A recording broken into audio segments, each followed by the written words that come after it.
Hey, welcome back to another episode of the Doc Talk. And today we are going to be discussing why we are noticing a rise of memory loss complaints in our clinic, especially amongst the population between ages 60 to 70. And keep in mind, today we're talking about reversible causes to this problem, not irreversible issues. Irreversible memory loss problems are things like Alzheimer's dementia or vascular dementia. That is a topic that we can discuss in other future podcasts. But today we will discuss with you all why we feel that this specific issue is on the rise and what are some of the things that can be done to possibly halt or even reverse some of this memory loss. So, with that being said, Hira, why don't you start us off hmm into this topic? Yeah, so I guess I'll start us off with probably one of the, in my opinion, leading causes of reversible memory loss that we see in people. And that cause is loneliness, and loneliness is a very broad term, and it means something different for everybody. But what we've noticed in society with the way that things have changed is that more and more people, as they age, are more and more isolated. You know, People are no longer living close to or with larger family units for a multitude of reasons. Okay. And so often people, when they hit the, 65, 70 at that point, if they had a partner or if they've lost that partner now, or maybe they don't have the best relationship with that partner, kids are gone, grandkids are grown up, you don't have a job. And so you're not really routinely seeing a lot of people. And so you get very isolated, and isolation and loneliness causes a rise in cortisol levels. Okay. So, the very first problem that you're pointing out towards of why we think there's a rise in memory loss in our society currently is that our population is getting more and more lonely. Lonely. Yeah. They're living more alone Yep. by Mm-hmm. themselves, especially as they age. Exactly. Interesting concept. What I feel is the not the sole cause of this problem, but of course, a very huge contributor is, you know, they started selling this dream, the one family home, where you can, after the age of 18, get a job and then, get that dream house for you, your wife, your kids. And what that really ended up doing was separating that unit, right? There was the parents and the grandparents, the whole Mm-hmm. large family unit. This new concept, which I believe was largely developed by the real estate industry, was what started driving forward this Yeah. loneliness. Yeah. Real estate and the banking industry, because mortgages were created, and so it became a concept of a single family home became a thing. That, and then plus now with the world being such a global village and travel being so easy and accessible, a lot of people are choosing to live in other places or choosing professions where they're traveling a lot of the time. And so you really do have, if you think of our family, like all the siblings are working or studying in different states. And so even though we have a lot of people, right, oftentimes as you age you end up with less and less people in proximity because they move further away. Okay, so I'm pretty sure there's a lot of other reasons to why people are alone these days, but this is one of the biggest drivers. Now, let's shift focus and discuss how can this loneliness issue even cause uh, memory loss, you know? Yeah. So as I was saying, when you're lonely, your cortisol levels are higher because, and we're thinking of loneliness as a negative emotion, right? So it's a negative connotation. Sometimes, if you're lonely by choice, if you're alone on your own, that's not necessarily a bad thing. But loneliness is not elective. It's when it's basically enforced upon you, and so you're solitary because you don't have a choice. So in those cases, it raises your cortisol levels. Cortisol raises inflammation. Inflammation doesn't just happen to the rest of your body, it also happens to your brain. Okay. And when it affects the memory centers of the brain and that inflammation increases over there, that leads to perceived memory loss. So you feeling like you don't have access to your memory essentially as well as you used to have. That's correct. Another mechanism that I would like to point out how loneliness, being, alone all the time in isolation, can cause to memory loss is via losing the neuronal connection pathways that we once had. Mm-hmm. It's a concept of, this is an old saying that everybody says throughout grade school as well, like math, if you don't use it, you lose it. Same thing with memory, if you are no longer engaging in productive conversation with other human beings. Right. It doesn't necessarily even have to be your own immediate nuclear family. We're talking about community Mm-hmm. members, you any other community member. If you're not engaging with them, those neurons, they begin to die off. They're like, what's the purpose of us being around here? Mm-hmm. So everything starts to shrink. The memory center starts to shrink, Yep. and then lo and behold, you're like, man, I just can't seem to remember the way I used to. Mm-hmm. Yeah. And then you think of all the things that loneliness leads to, right? So loneliness is a symptom of a much bigger plethora of diseases that it basically involves. Um, the most predominant being depression. That's correct. So this is the second ring that we're attaching now of why we feel uh, memory loss can happen. Depression is another disease that can affect memory. Of course, it affects the neurotransmitters in the brain, and not to get too sciencey or technical. Basically, when your neurotransmitters are not at appropriate levels, the memory issue takes the memory takes a hit. And of course, you are depressed, so now you're sleeping poorly, Mm-hmm. so your sleep is off, and your memory consolidates. Everything you learn throughout the day, it consolidates and files away in your sleep. So if your sleep is poor, honestly, you're really not going to be storing much of anything. Mm-hmm. So Yep. depression is spiraling you down. Yep. And then depression in turn leads to, anhedonia, which is a main symptom of depression, which basically just means that you don't like doing what you used to like doing. So if knitting was something you enjoyed, suddenly you don't find joy in it. So even going to things that you used to find joy in is now not giving you that positive stimulation that you're used to getting from it. And so then you also have a lack of interest and paying attention to what you're eating because you're just so down all the time.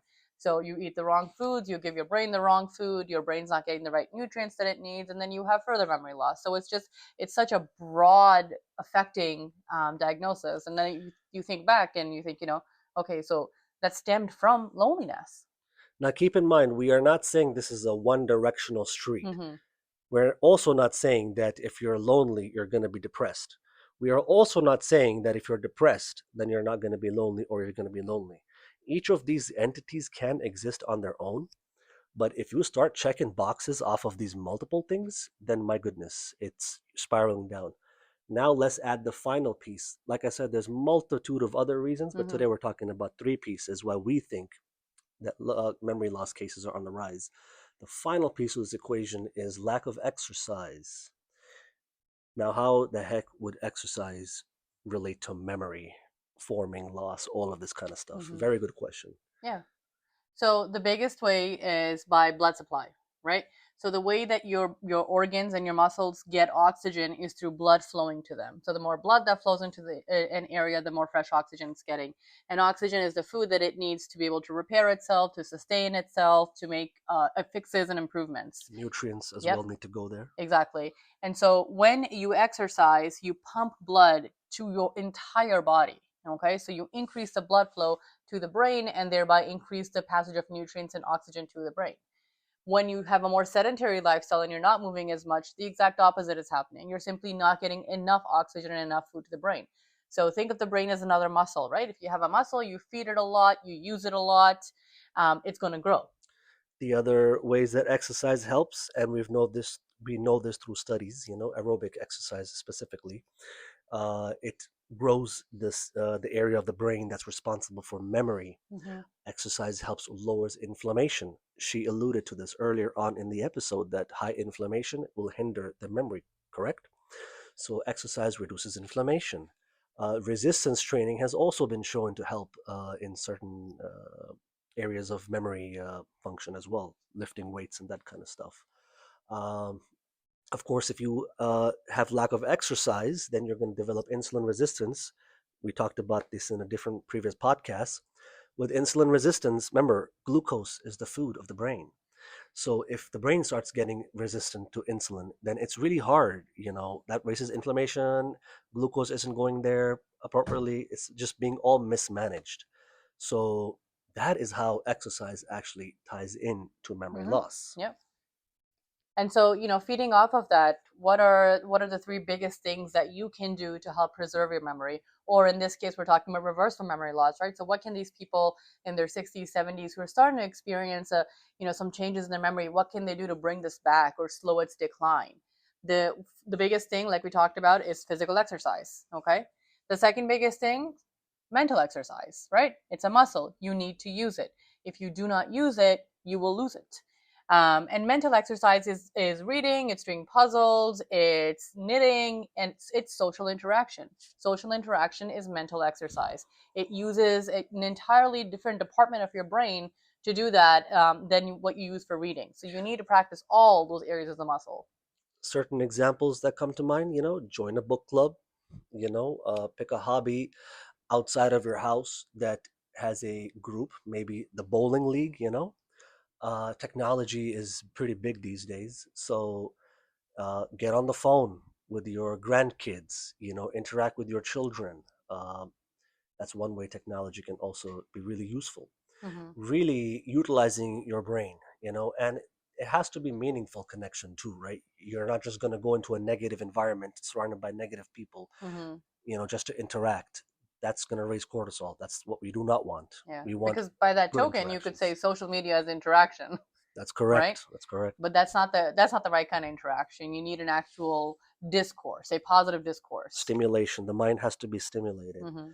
And then depression, obviously visit your doctor if you're feeling down, if you're feeling you have lack of interest in things you used to once enjoy, that's gone.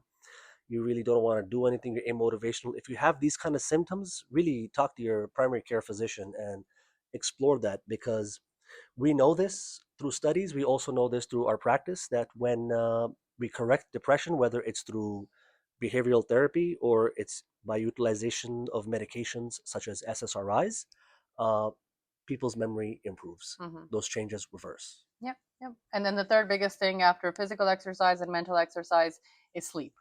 Okay, so restful sleep is incredibly important. It's the way that your brain grows, it's the way that it recovers, it's the way that you consolidate memory.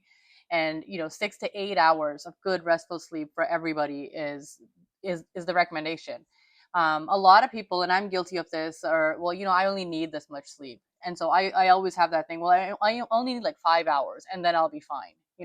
But the truth is, you're not really fine. You can drag yourself through, but your brain has those needs and your body has those needs. So try to give yourself a full 6 to 8 hours. Get a Fitbit, get one of those, was it the Aura Ring? Or rings. Yeah. And this is where I'll drop a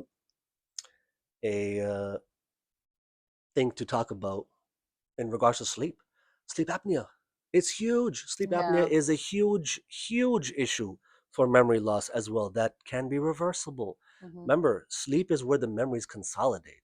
Okay, so you are learning things, and if your sleep is off, you're not storing things. So of course you're going to be like, "What the heck was that?"